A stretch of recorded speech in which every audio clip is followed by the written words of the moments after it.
তো সেখানে লেখেন, কাগজে লেখেন, বই লেখেন, এবং সেই সূত্রেই আমার সঙ্গে আরও বেশি ঘনিষ্ঠতা। কারণ ওনার সঙ্গে আমি দুবার বাংলাদেশ সফর করেছি ওই সাহিত্য সম্মেলনে। আজকে অনেক দিন পর উনি আমার স্কুলে এসেছেন, আমি বলেছিলাম, সেই কারণে আমি ধন্য। আরও এই কারণে ধন্য যে এখানে আমাদের যে মাস্টারমশাইরা এসছেন, আপনারা দেখবেন আমাদের স্কুলটা দেখার জন্যে যে আমার যারা বন্ধু, যারা শিক্ষকতা করেন, অর্থাৎ খুব কাছের মানুষ, তারা অনেকেই এসছেন এখানে। এবং আমার আরও ভালো লাগছে এখানে, আমার এক ছাত্রী, সে বর্তমানে এখন ইংল্যান্ডে থাকে, সে একজন বিখ্যাত আর্কিটেক্ট, শহর পরিকল্পনা করে। সে এখানে এসছে, ওর মা শিক্ষক, ওই যে শ্বেতা হাত তুলে একটু হাই করো।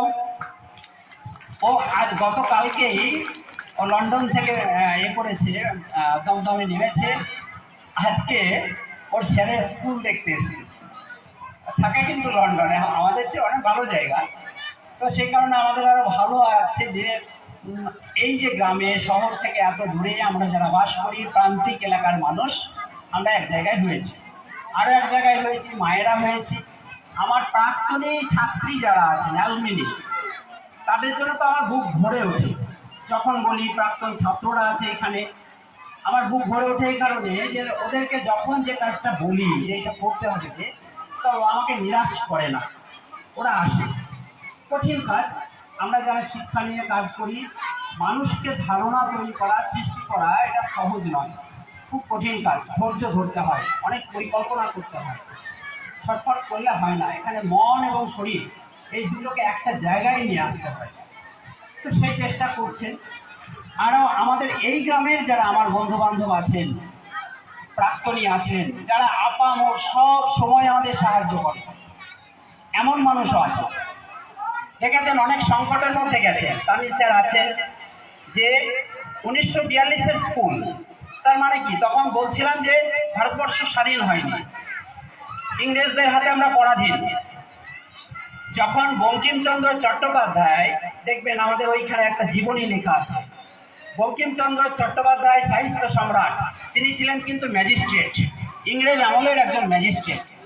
তাহলে আমাদের যে স্কোয়ার ফিল্ড আছে বহরমপুরে, ব্যাক স্কোয়ার, তখন চারিদিকে ওটা গোড়া বাজার না, চারিদিকে গোড়া শৈল থাকতো, দেখবেন সব সৈনিকদের ঘর। তো ওনার পালকি যখন কালেক্টরি অফিস থেকে ওই মাঠের ওপর দিয়ে যায়, তখন ওই ইংরেজ সেনাপ্রধানের সঙ্গে সংঘর্ষ হয়, কারণ ইংরেজদের ছেলেরা ওই মাঠে ক্রিকেট খেলছিল। সেখান থেকে দ্বন্দ্ব শুরু হওয়ার পরে ধাপে ধাপে ধাপে ধাপে এই যে নানা ধাপ সংঘাতের মাধ্যমে আনন্দমঠ তৈরি হয়। সেই জীবনী আমাদের ওখানে একটা ডিসপ্লে করা আছে।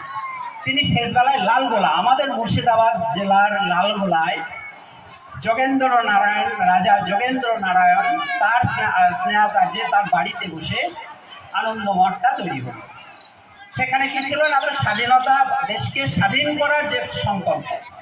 তাহলে সেই রকম একটা সময়ে আজরাই কি করে একটা প্রাইমারি স্কুল হয়ে গেল, কখনো ভেবেছেন?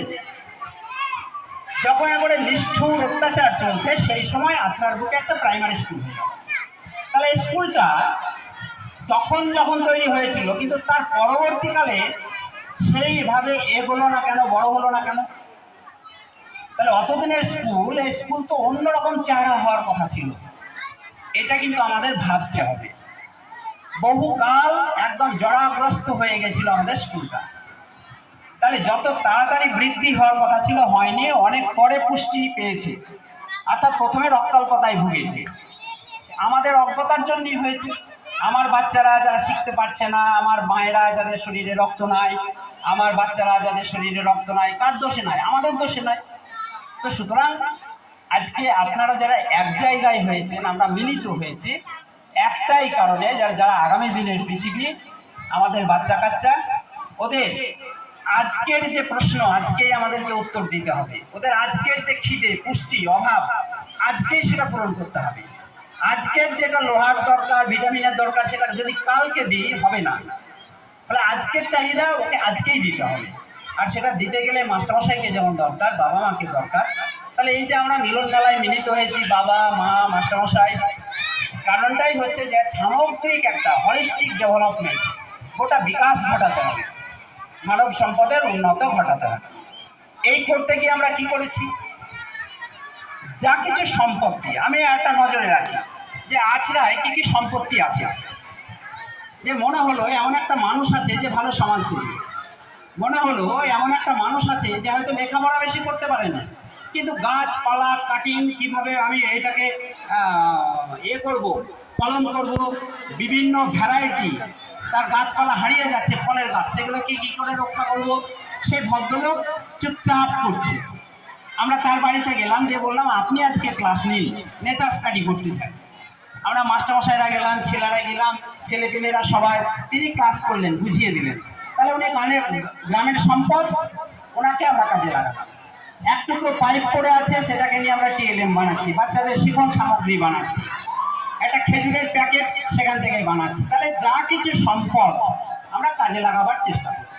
তাহলে যেখানে যতটুকু ফাঁকা, ছাদে ফাঁকা আছে, তো চলো ছাদটাকে আমরা একটা বাগান বানাই, ড্রাগন ফল লাগাই, এখানে বেগুন গাছ লাগাই, তাহলে ছাদের উপরে বেগুন গাছ হচ্ছে, কাঁঠাল গাছে কাঁঠাল হচ্ছে, আম গাছে আম হচ্ছে, আমলকিতে আমলকি হবে, পেয়ারাতে পেয়ারা ধরছে, কলা গাছে কলা ধরছে।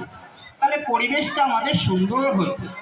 তাহলে ক্লাসের ভেতরের পরিবেশটাও সুন্দর করতে হবে, যাতে বাচ্চারা হেসে খেলে আনন্দ সহকারে শিখতে পারে। সেইটাই আমরা আজকে একটা দেখানোর চেষ্টা করেছি, যে কি করলে ওরা চোখের জল ছাড়া শিখতে পারবে।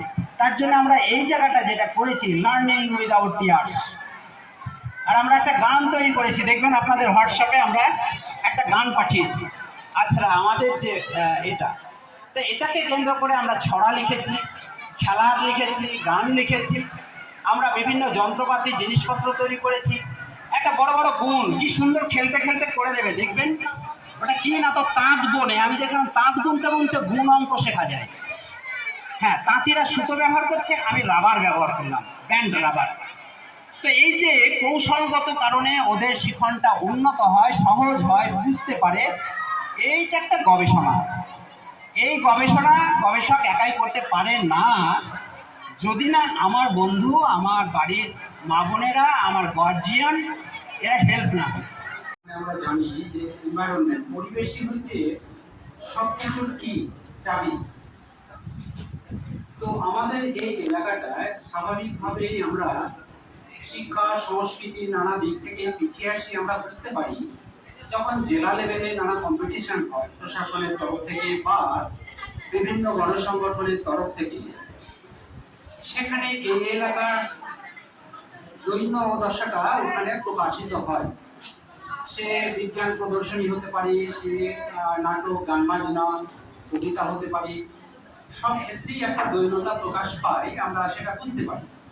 সুতরাং মাস্টারমশাই, তা না আমি একজন বিজ্ঞানী, একজন সাহিত্যপ্রেমী হবে, মানে এখানে ওই সিস্টেমটা রাখা হয়েছে। কারিকুলার, এক্সট্রা কারিকুলার, তারপরে হচ্ছে ভোকেশনাল, একাডেমিকের মধ্যে দারুণ গুরুত্বপূর্ণ জায়গায় এসছে।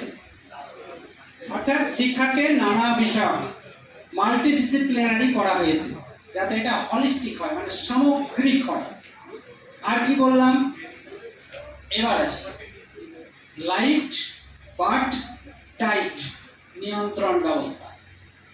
কি বললাম, একদম রিটিন এই কথাগুলোই লেখা আছে এই রিভিউ 2020। এটা আছে আমাদের অধ্যায় 8.10 আর্টিকেলে। শিক্ষা প্রতিষ্ঠানগুলি তাদের জানা ভাবনা দিয়ে শিক্ষাক্রমকে পরিবর্তন করতে পারে। লাইট, আচ্ছা আমরা না একটু লক্ষ্য করে না, আমরা যে টিএলএম তৈরি করছি নিজেদের শেখার জন্য, আমরা প্রাইমারি মাস্টারমশাইরা আছি, আমরা শেখার জন্য নানা রকম টিএলএম করবো, যে কাজগুলো দিয়ে আমাদের লেখাপড়া সহজ হবে। যেমন আমরা এটা বানিয়েছি, তাই না, এটা আমাদের বইয়ে আছে, বিভিন্ন সিন এটা আমরা করেছি। এরকম ভাবে করবো, তোমরাও তোমাদের যে কাজগুলো আছে তুমি যে কাজগুলো করবে। এটা কেমন হয়েছে দেখো, খেলা এইটা দিয়ে আমরা সোলার সিস্টেম বানাবো। এটা হচ্ছে বুঝতে পারছো, আমাদের স্কুলে যে কাটা কাটা পাইপ ছিল পড়ে সেইগুলো, এটা বেসিনের ক্যাপটা তলা ফেটে গেছে, তাই না, এইটাকে স্ট্যান্ড করলাম, স্ট্যান্ড করে এইটার উপরে এই কাটা পাইপটা দিলাম, এটা থাকবে। তারপরে এখানে আমরা একটা সূর্য দেব। আপাতত একটা আমাকে দেখো কেমন করে সূর্যটা হয়। এখানে আমি একটা সূর্য দেব, যে কোনো একটা বোতল বা কিছু, এখানে সূর্য থাকবে, এখানে পৃথিবী থাকবে, বোঝা যাচ্ছে? এটা পৃথিবী চারিদিকে ঘুরবে।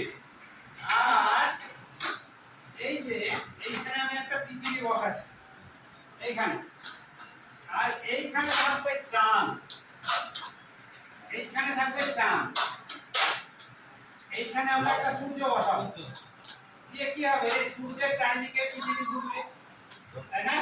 আবার এখানে যদি পৃথিবী থাকে এমনি করে ঘোরাবো, তাহলে পৃথিবী আবার নিজের অক্ষে ঘুরবে, আর পৃথিবীর চারিদিকে কে ঘোরে, চাঁদ ঘোরে, তখন এইটা পৃথিবীর চারিদিকে চাঁদ।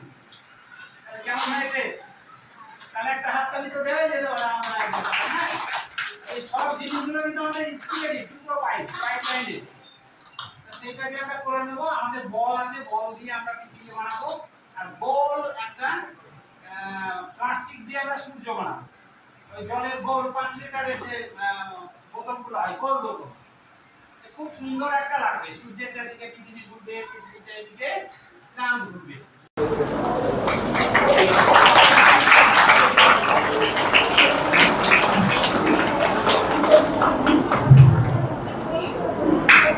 এবারে আমরা